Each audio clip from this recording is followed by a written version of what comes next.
Here's your test, Papa. Very tanky. Level 15, 902. Absolutely blows up Bray. Holy crap. Goes Theos the Q onto Perksman. He's been for Perks as well. Elvis Knox take 3 for nothing. 2 and 1 in the group. What beasts from the CIS region.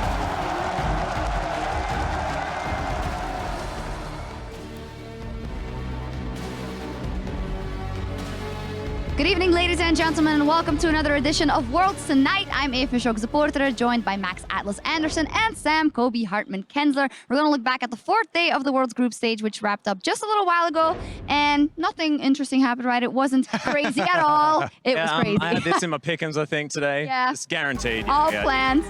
So a lot of crazy things happened today, and after watching AHQ pick up their 2nd win of the tournament in Game 1, EDG, they took down H2K, tying them at the top of Group C. This was a very, very important game for H2K. A lot of people were looking at the bottom lane, but it went bad from the start, Max.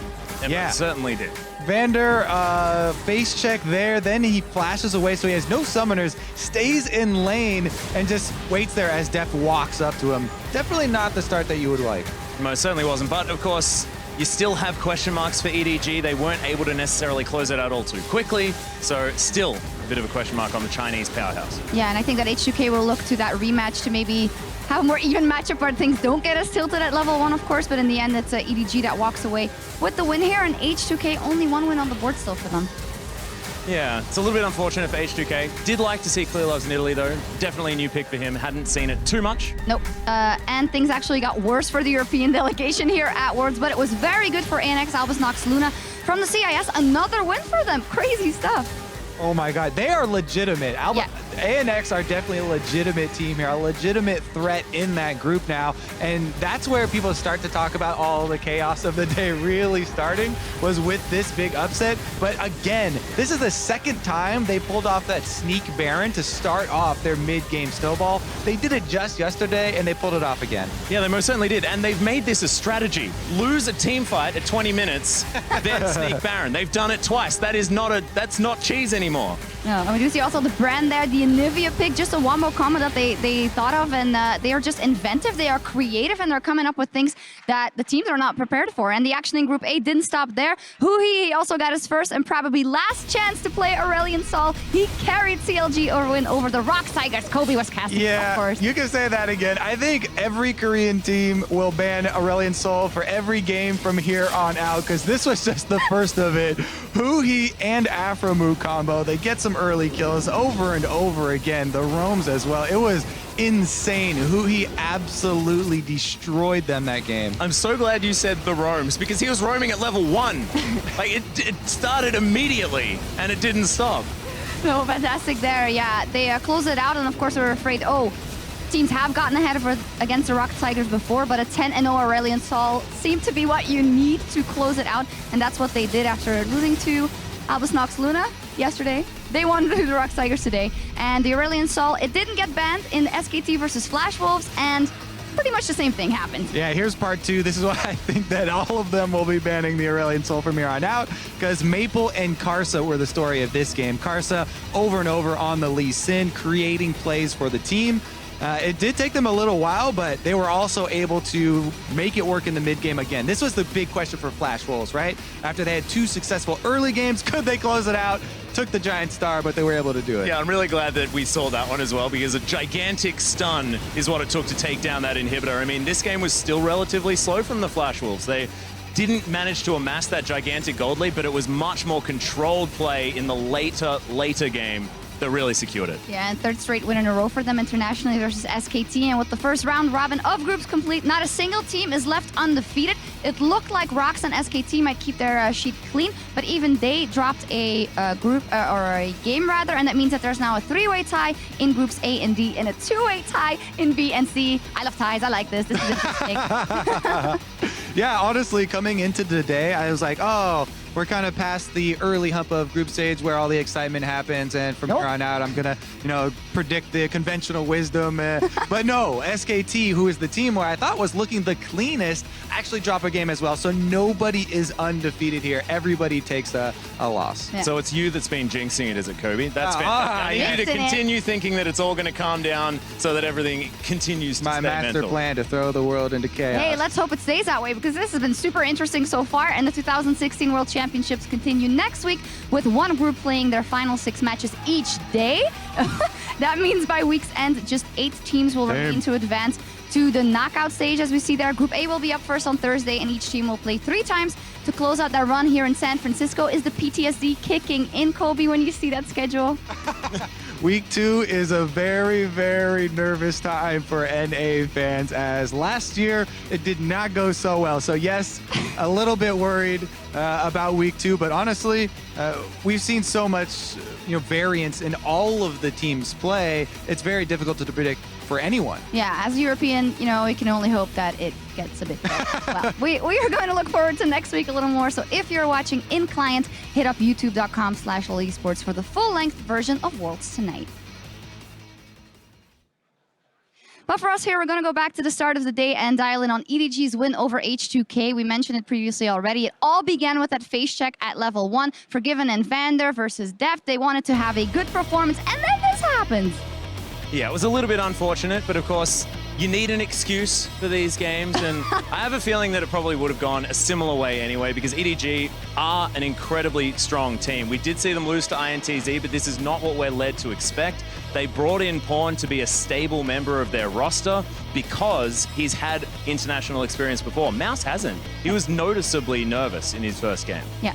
I was actually, not sold on them putting Scout in this game until I saw his play. He immediately roamed up top. He helped out Mouse, who was definitely the biggest liability for the team. And honestly, Def continues to be Def. That's the one guy for this team that is really putting in work. Yeah, Deft and Mako doing work in that bottom lane. And as said, Mouse again for that Irelia. That's also mentally good, I think, because he didn't have a good performance on it the first time. Now he did, so that will propel him forward as well. And turning to the third game of the day, it was Albus Nox Luna up against G2. G2, they had to win, but before I talk about them not winning, I want to talk about Albus Nox Luna and just giving them props. We can't talk in upsets anymore because they are the second strongest team in this group. Yeah, everyone's like, oh, they left up Brand. Sweet, we get to see Licrit's Brand again. And then Kira also locks in Anivia. They go mid early. He gets the kill onto Perks. Bottom lane, they trade as well.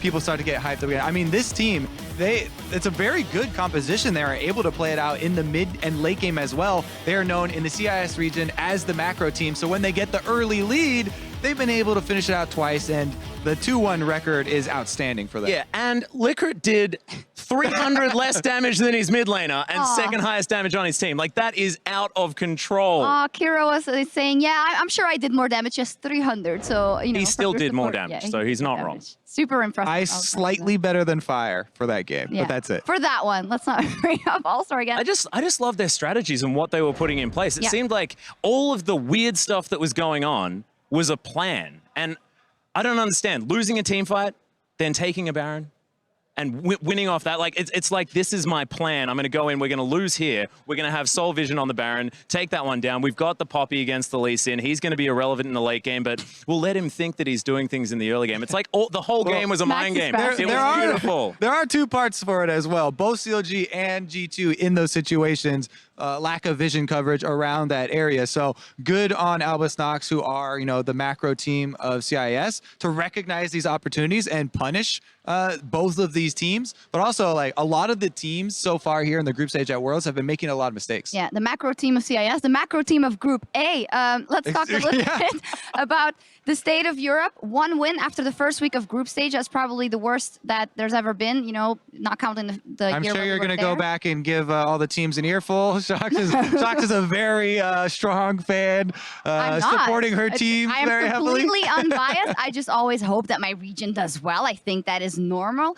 But we should highlight it. It is a very bad record, and we have to see if they will be able to turn it around. And the biggest surprise has been in the late game for these teams, especially the opening losses for both HUK and G2. Yeah. They, whether it's nerves or whether they didn't have good plans coming into the game, they have failed to execute, as we get through the mid game to the end game. And it looks like they really do need one of those in-game leaders to carry that baton past the champion select, past the opening stages. Yeah, and I just want to add that it's not necessarily like they're looking like they can't compete here or anything like that. It's just haven't been able to find it at the very end. And I have a feeling that week 2 should turn things around for Europe. They will get more than one win week 2. I mean, I'm happy to stand by that. I'm not getting taken. That game 1, they're against Rocks. And if Yeah. things continue the way they are, then that should be a win, G2 right? almost beat Rock Tigers the first time. And That was their best game. Yeah, That's it was. the game that G2 looked the best was against Rocks, actually. So let's talk about Rocks then. The early game. What's up there? Today we saw, obviously, they got behind versus CLG as well, and they did manage to close it out. But is this a worrying trend for them? I have to say that during this World's group stage, the pick ban phase has been incredibly important. And it seemed like there was a lot of disrespect there because it's very easy to scout CLG and know that their Aurelion Sol is such a big part in a lot of the strategies that they like to bring. They go over Nidalee as well as Aurelion Sol. That combo is just very quick. And CLG made sure that Rocks will probably never give that combo over again, but that's such a good snowball that they were able to pull off with it. How much was it Aurelion Sol and how much was it Huhi? Honestly, Huhi deserves so much credit. So much credit. Like we see Aurelion Sol go unbanned, unpicked for the first half of the day, and everyone's like, "Oh my God, he's re-enabled, right? Everybody's going to be picking him." It takes a lot of time, for the mid laners. Not everybody has put the time in on that champion, and Huhi, the level 1 roam, pushing up his lane so early. A lot of these plays were just Huhi, right? You want to separate the champion and the player. Yeah, definitely. He deserves a lot of credit individually. He deserves all the credit, honestly. I feel like the champion is strong, yes, but he just played out of his mind. Unbelievable. Yeah, Afro definitely. also. Afro also, and he's still a good bit point. sick, but was making all the plays and all the calls. A fantastic play from them. And when we return next week, we're going to see Group A fight for survival here at Worlds. Rocks, G2, CLG, and Albus Nox Luna, who is making it to the quarterfinals in Chicago. I'm not even going to ask Ho because I don't know what he's going to say. Whoa, I'm what? just kidding. Go ahead. Honestly, you don't have to ask me because this is so hard to predict right now. As far as the groups, you go first. I'll ruminate on what I saw here today. In Group A, it's Albus Nox CLG. I'm saying it right now. I'm ready. I'm so ready. You haven't learned your lesson with pick'ems the first time. You're just going to... My pick'ems are coming true. I picked all sorts of weird stuff. I won't go quite as far. I'm still going to say that Rocks are going to get out. And I think that they will correct the pick ban mistakes. I don't know. They have been looking pretty shaky, but I'll still go Rocks. I've actually going to switch up my pick 'em. I had G2 getting out, but with G2's opening here, going 0-3 in the first week, I've lost all confidence But with in them. NA's history And, in the look, second week... That's definitely a good point. In between some regional feud right now. I Sometimes think. I'm going to have to say CLG for the second one, just because in the 2 games that they did win, they looked very, very crisp. The loss to ANX, though, does worry me and does show that, there is variance in their play, and that very well could surface in week 2, which has happened before. Yeah, definitely. And there is also a chance that Albus Nox Luna continue to smash it with their interesting team composition. So we'll see believe. what happens. I most certainly do. Well, that's it. That's all for week 1 of the 2016 World Championship group stage. Thank you for joining us for Worlds tonight, and we'll catch you next Thursday as the fight for the Summoners Cup continues. Bye.